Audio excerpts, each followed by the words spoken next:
I'm staring at a spreadsheet that's making my heart sink, because I just realized my friend has been paying $943 every month in minimum payments on her credit cards, and it's going to take her 22 years to pay off the principal, and that's not even counting the $31,000 in interest she'll pay over that time. You're probably thinking, that's not me, I've got my finances under control. But let me ask you, have you ever felt like you're just keeping your head above water, paying the minimum on your debts every month, but not really making any progress? That's exactly what my friend was doing, until she realized that she was essentially throwing away $943 every month. Now, I know what you're thinking, how did she get into this situation? Well, it's simple really. She had a few medical bills that she couldn't pay, so she put them on her credit card. Then, she lost her job for a few months, and she had to use her credit card to cover some living expenses. Before she knew it, she was $12,000 in debt, with an APR of 24%.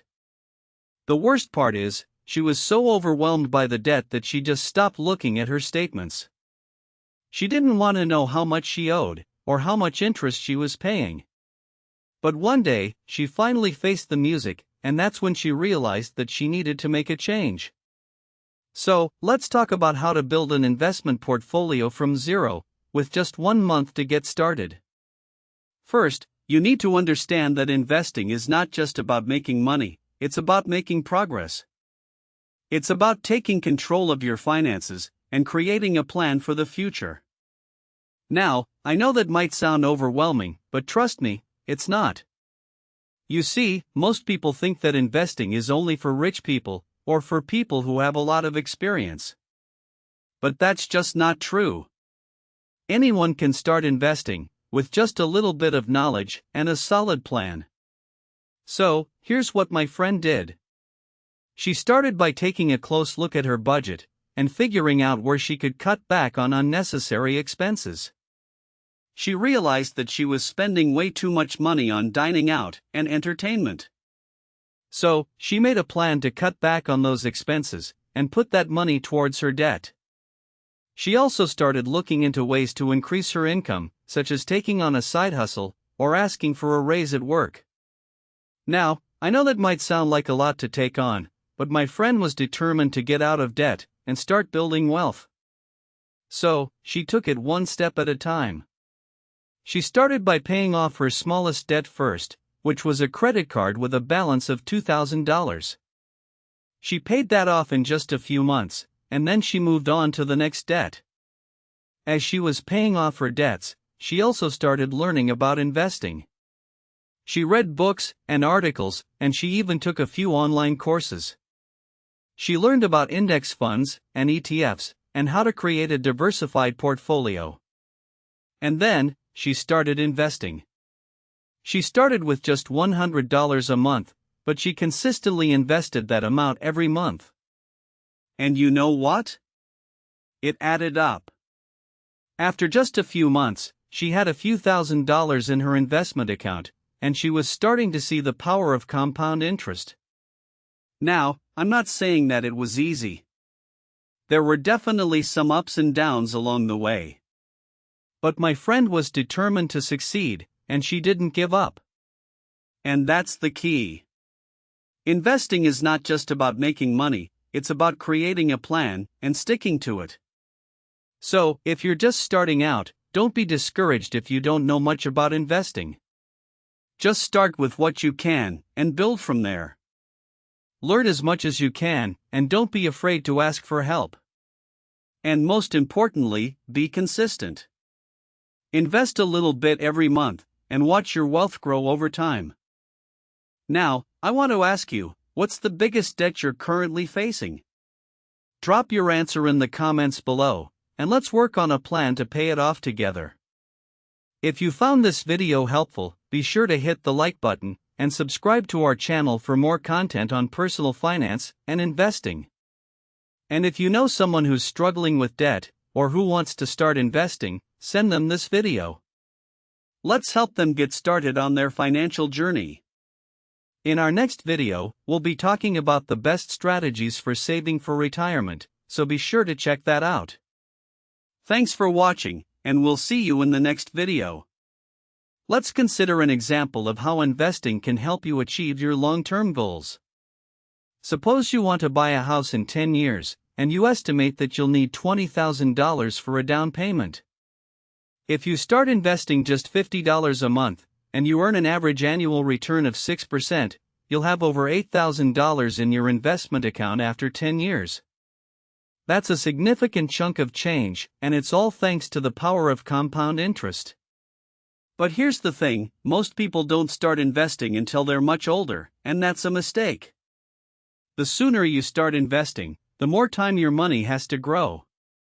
For example, if you start investing at age 25 and you invest just $100 a month, you'll have over $100,000 in your investment account by the time you're 65. But if you wait until you're 35 to start investing, you'll have less than half that amount, even if you invest the same amount every month. Now, let's talk about the importance of diversification. When you're investing, it's not just about putting all your money into one stock or one type of investment. It's about spreading your risk across different asset classes, so that if one investment loses value, the others can help make up for it. For example, you might invest 40% of your portfolio in stocks, 30% in bonds, and 30% in real estate. That way, if the stock market takes a hit, your bonds and real estate investments can help cushion the blow. Another important thing to consider is the impact of fees on your investments. When you're investing, you'll often pay fees to the investment company or broker, and those fees can add up over time. For example, if you invest $1,000 in a mutual fund with a 2% annual fee, you'll pay $20 in fees every year. That might not seem like a lot, but over 10 years, those fees can add up to over $200. So, it's worth shopping around to find investments with low fees, or considering index funds or ETFs, which often have much lower fees. Now, let's look at a real-life example of how investing can help you achieve your goals. Suppose you want to retire early, and you estimate that you'll need $50,000 a year to live comfortably. If you start investing at age 30, and you invest just $500 a month, you'll have over $1 million in your investment account by the time you're 60. That's enough to generate $50,000 a year in income, assuming a 5% annual return. But if you wait until you're 40 to start investing, you'll need to invest over $1,000 a month to reach the same goal. It's also worth considering the benefits of tax-advantaged investing. When you invest in a tax-deferred account, such as a 401k or an IRA, you won't have to pay taxes on your investment gains until you withdraw the money. That can be a huge advantage, because it means you'll have more money in your investment account to grow over time. For example, if you invest $5,000 a year in a tax-deferred account, and you earn an average annual return of 7%, you'll have over $100,000 in your account after 20 years. But if you invest the same amount in a taxable account, you'll have less than $80,000, due to the taxes you'll pay on your investment gains. In addition to tax-advantaged investing, it's also worth considering the benefits of dollar-cost averaging. When you invest a fixed amount of money at regular intervals, you'll be buying more shares when the market is low, and fewer shares when the market is high. That can help you smooth out your investment returns over time and reduce your risk. For example, if you invest $100 a month in a stock, and the stock price is $10, you'll buy 10 shares.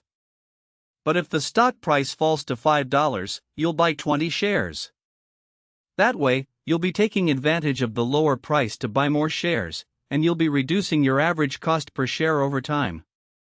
Let's also talk about the importance of having an emergency fund in place. When you're investing, it's not just about putting all your money into the stock market or other investments. It's also about having a safety net in case something goes wrong. For example, if you lose your job, or you have a medical emergency, you'll need to have some money set aside to cover your living expenses. A good rule of thumb is to have at least 3 to 6 months' worth of living expenses in an easily accessible savings account. That way, you'll be able to cover your expenses while you're getting back on your feet, without having to withdraw money from your investment accounts. Now, let's consider an example of how investing can help you build wealth over time. Suppose you invest $10,000 in a diversified portfolio, and you earn an average annual return of 8%. After 10 years, you'll have over $21,000 in your investment account, assuming you don't add any more money. But if you continue to invest $1,000 a year, you'll have over $50,000 in your account after 20 years. That's the power of compound interest, and it's a key reason why investing is such a powerful tool for building wealth over time. It's also worth noting that investing is not just about making money, it's also about creating a sense of financial security. When you have a solid investment plan in place, you'll be able to sleep better at night, knowing that